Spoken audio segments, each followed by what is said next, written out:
സഖ്യത്തിൽ നിലപാട് വ്യക്തമാക്കുന്നു തമിഴക വെട്രിക്കഴകം. വിജയുടെ നേതൃത്വം അംഗീകരിക്കുന്നവരുമായി മാത്രം സഖ്യം. 2026-ൽ TVK ഉൾപ്പെട്ട സഖ്യത്തിന്റെ മുഖ്യമന്ത്രി സ്ഥാനാർത്ഥി വിജയ്. ഒരു പാർട്ടിയുമായും സഖ്യചർച്ചകൾ നടത്തിയിട്ടില്ല എന്നും TVK അറിയിച്ചു. മുഹമ്മദ് റഹീസ് വിവരങ്ങളുമായി ചെന്നൈയിൽ നിന്ന് ചേരുന്നുണ്ട്. റഹീസ്, ഈ അടുത്ത തെരഞ്ഞെടുപ്പിൽ വിജയ് ഏത് സഖ്യത്തിന്റെ ഭാഗമാകും എന്നുള്ളതൊക്കെ വലിയ രാഷ്ട്രീയ ചർച്ചയായി, വലിയ രാഷ്ട്രീയ ചോദ്യമായി നിൽക്കുകയാണ്. അതിനിടയിൽ TVK നിലപാട് വ്യക്തമാക്കുന്നു. വിശദാംശങ്ങൾ എന്താണ് മുഹമ്മദ് റഹീസ്? റീജിത്ത്, നയം വ്യക്തമാണ്, നിലപാട് വ്യക്തമാണ്. അതായത് വിജയി അംഗീകരിക്കുന്നവരാരുണ്ടോ അവരുമായി സഖ്യത്തിൽ ഒറ്റ കണ്ടീഷൻ മാത്രമാണുള്ളത്. അത് ഏറ്റവും പ്രധാനമായും വിജയിയെ മുഖ്യമന്ത്രി സ്ഥാനാർത്ഥിയായി അംഗീകരിക്കണം എന്നുള്ളതാണ്.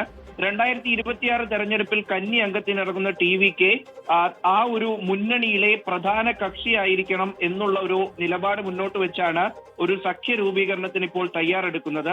പ്രത്യേകമായും ഈ അണ്ണാ DMK TVK സഖ്യം അതിന്റെ ഒരു സാധ്യതകളൊക്കെ ഉരുത്തിരിഞ്ഞു വരുന്ന ഒരു സമയമാണ്. പലതരത്തിൽ നേതാക്കൾ അങ്ങോട്ടും ഇങ്ങോട്ടും ഒക്കെ സംസാരിക്കുന്നുണ്ട്. മറ്റ് ചെറു പാർട്ടികളുമായി പലരോടും TVK സംസാരിച്ചു കഴിഞ്ഞു. അപ്പോൾ എല്ലാ പാർട്ടികളോടുമുള്ള ഒരു പൊതുവായ നിർദ്ദേശമാണിത്. അതായത് അടുത്ത തെരഞ്ഞെടുപ്പിൽ TVK ഉൾപ്പെട്ട സഖ്യത്തിന്റെ മുഖ്യമന്ത്രി ആ മുഖ്യമന്ത്രി സ്ഥാനാർത്ഥി വിജയ് ആയിരിക്കും എന്നുള്ളൊരു നിലപാട് TVK വ്യക്തമാക്കുന്നു. ഇതിൽ ഏറ്റവും പ്രധാനം, നേരത്തെ DMK TVK കടന്നാക്രമിച്ചത് ആര് മുന്നണിയിൽ വന്നാലും അവർക്കൊന്നും അധികാരത്തിൽ പങ്ക് നൽകാതെ എല്ലാം അടക്കി വെക്കുന്നവരാണ് ഇത്തരത്തിൽ DMK എന്നുള്ളതാണ് വിജയ് ഏറ്റവും പ്രധാനമായും ഉന്നയിച്ചൊരു ആക്ഷേപം. അതുപോലെ തന്നെയാണ് സത്യത്തിൽ ഇപ്പോൾ വിജയും പറഞ്ഞു വെക്കുന്നത്. ആര് മുന്നണിയിൽ ചേരണമോ എന്നുള്ളതിൽ ഏറ്റവും പ്രധാനപ്പെട്ട ഒരു കണ്ടീഷനായി വരുന്നത് വിജയുടെ നേതൃത്വം അംഗീകരിക്കുക, വിജയെ മുഖ്യമന്ത്രി സ്ഥാനാർത്ഥിയായി ഉയർത്തിക്കാട്ടുക, വിജയുടെ നേതൃത്വത്തിൽ മുന്നോട്ട് പോവുക എന്നുള്ളതാണ്.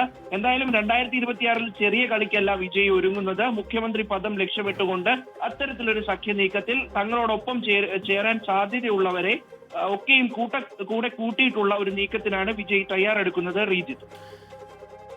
ശരി, മുഹമ്മദ് റഹീസ് വിശദാംശങ്ങൾ പങ്കുവെക്കുകയായിരുന്നു. അണ്ണാ DMKയുമായി അടക്കം TVK ചർച്ചകൾ നടത്തുന്നതിനിടയിലാണ് TVK അവരുടെ സഖ്യവുമായി ബന്ധപ്പെട്ട് നിലപാട് വ്യക്തമാക്കുന്നത്.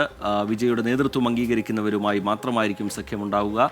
ആ സഖ്യത്തിൻ്റെ മുഖ്യമന്ത്രി സ്ഥാനാർത്ഥി വിജയ് ആയിരിക്കും എന്നതടക്കമുള്ള നിലപാട് TVK പരസ്യമായി അറിയിക്കുകയാണ്.